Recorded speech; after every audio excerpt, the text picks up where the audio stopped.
Buckle up. This week could be a wild ride and a critical turning point in the race for the White House. On Thursday in Atlanta, President Biden and Donald Trump will face off on the debate stage for the first time since October of 2020. That's actually the last time they've been in the same room. It will also be the first ever debate between a sitting president and a twice impeached former president who's been convicted of felony crimes. Guy on the right.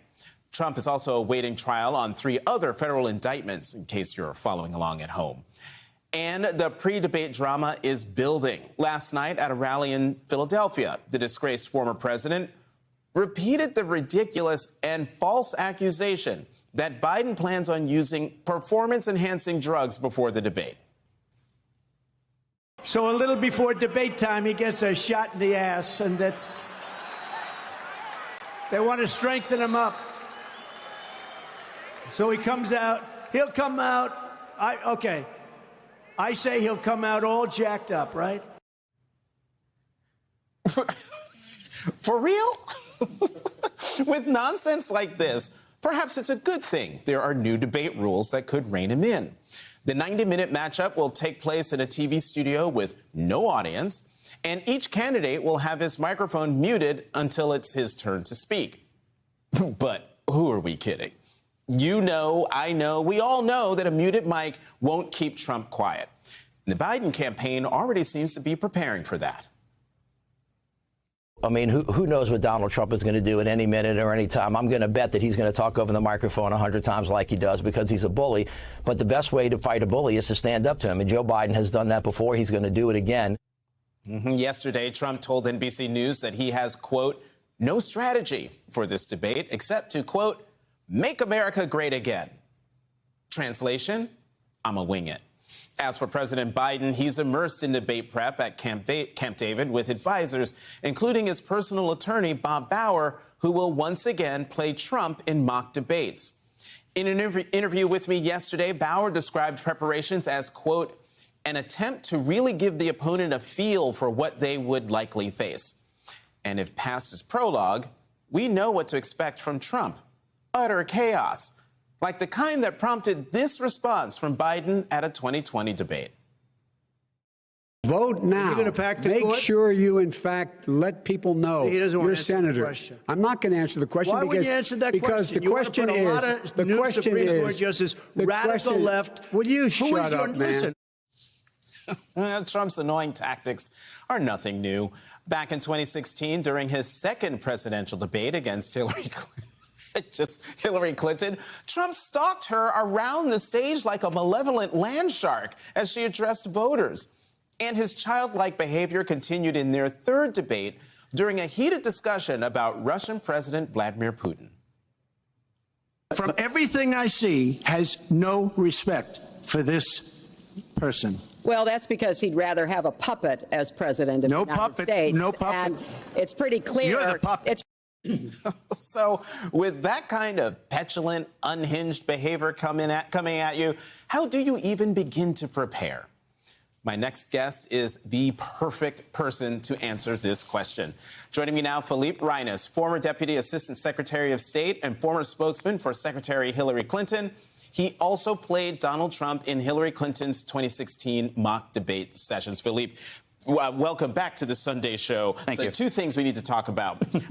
First thing, this accusation that President Biden is going to use performance-enhancing drugs, this is not new. He did this. Trump made the same accusation against Hillary Clinton in 2016, calling for her to take and he did it after State of the Union. And the real reason he's doing it is because he very stupidly, along with his campaign and the Republican Party and the right wing writ large, has gone with this talking point that Joe Biden can't stand up straight for 90 minutes, that he's going to fall over at the podium.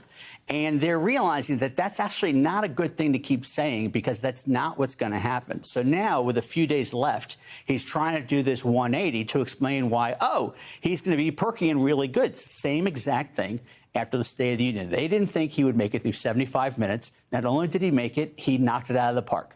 And they sit there and they think, As we go head into Thursday, yeah, and the president's at Camp David, and he's hunkering down and he's preparing. How has Trump changed since you prepared Hillary Clinton for a debate? Well, so in 2016, I would start with the fact that his campaigns have changed in the sense of what his message is. Because ultimately, a debate, while it's in front of the largest audience you'll be speaking to during the general election campaign, it really should be consistent with what you're saying day to day. In 2016, fundamentally, he was talking about immigration. He was talking about Obamacare. He was talking about jobs going south. Obviously, he was attacking Hillary left and right. But there was a consistency between his debate performance and his campaign message. If you fast forward to 2020, the guy had no message. He was just an angry, angry man. He was constantly aggrieved. He was upset about Russia. He was upset about COVID. And, the shut up moment was well-deserved because he just was a malfunctioning appliance that was spewing all these things. So the question is, some people say which Donald Trump shows up. There's only one. And he's right. He doesn't have a strategy. What he has is a list. He has a list of things that are always on his mind, always pent up, because you pointed out a really important part of this. They haven't seen each other for more than 1,300 days, and they really don't like each other. Think about how that works for someone you don't like. Oh, please. Somebody I don't like, they are dead to me. So there's three parts. There's what he complained about in 2016, what he complained about in 2020 about his first term. Right. There's what he complains about now about his trials and about being gagged, and I'm sure he's going to complain about being muted, pretending he didn't know. But then there's a third bucket of policy. Not that he has suddenly, immersed himself in the minutia, but I believe he thinks one way to go at the president is to throw numbers and data that are probably lies. Right. And just throw data at the wall, hoping that it overwhelms the president. That's what I would guess. Now, the thing with the list is he doesn't have an order, so you don't know what comes out when. So in an interview you did with Politico in January of 2021, so in the lead up to, something. Yeah, something. It talks about the lengths you went to prepare to be Donald Trump. You wore 3-inch heels so that you could raise your height. You wore knee pads and a back brace to be straight, big suits and everything. And another thing you did after watching hours upon hours of tape of Donald Trump is that you noticed he never makes eye contact. And that with Secretary Clinton, in one debate session, you did not look at her for 5 straight hours. What was the significance of that? He's fundamentally a coward. I mean, if you look at Mitch Landers saying that the way to deal with a bully is to fight back, that is what he does. And part of that is he has a hard time going at some of the personal stuff. Yes, in 2020, he went at the president about his brother and about Hunter on the conspiracy stuff and digressed into some other stuff. But generally, he is a coward, and he shies away from it. And I think the president, if you really want to understand what Thursday night's going to be look at 2020, the first debate. It's going to be probably Joe Biden similar, strong, vigorous, having stuff to say about what I've done for you and what we're going to do together going forward. And just listen to this guy malfunction. Mm-hmm. But there is this element, we haven't had two presidents in 134 years try to steal each other's job back and forth. And their terms, it's like a baton.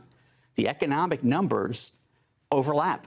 They can shape these, they can present these, they can carve these in all sorts of ways. Like you could have the smartest economists up there, and they wouldn't be short. And that's why, it's as an aside, and then I'll stop, is the muting actually might help the moderators more than anyone, because it'll give them a moment or 90 seconds to just retreat into silence. And did he just say that about inflation? Because I want to follow up on that. All right, real fast, because we're out of time. There's something else that was pretty interesting in that Politico interview, and I'm quoting here. Today, Reines takes great pride in being able to predict what Trump might say, do, or tweet before he does it. And it says, your former colleagues say it was uncanny watching you nail moments in debates before they happen. Do you still have that ability to predict? I had an advantage because I was a New Yorker, but also in 2016, no one was really paying attention. They thought he was a joke until he wasn't.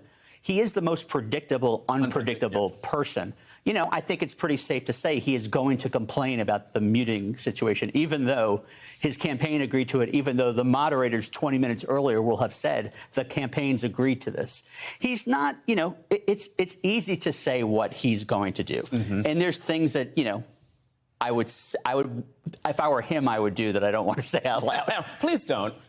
Also, it's helpful in that story, as you saw, it's helpful if I don't take my medication to fully channel him. And one other thing that's mentioned in that Politico interview from 2021 is that you pointed out to the campaign that he complained about his mic during his own campaign. He had been doing that in primaries, and, you know, he has been complaining about teleprompters recently. He has this thing about complaining about technical aspects of his appearances as yet another way of being aggrieved. They're coming after me to jail me. They are trying to gag me. They are muting me. How am I supposed to, what is Joe afraid of? Let me speak. I'm sure that's exactly what we're going to hear on Thursday night in Atlanta. Philippe Reines, thank you very much for coming to the Sunday show.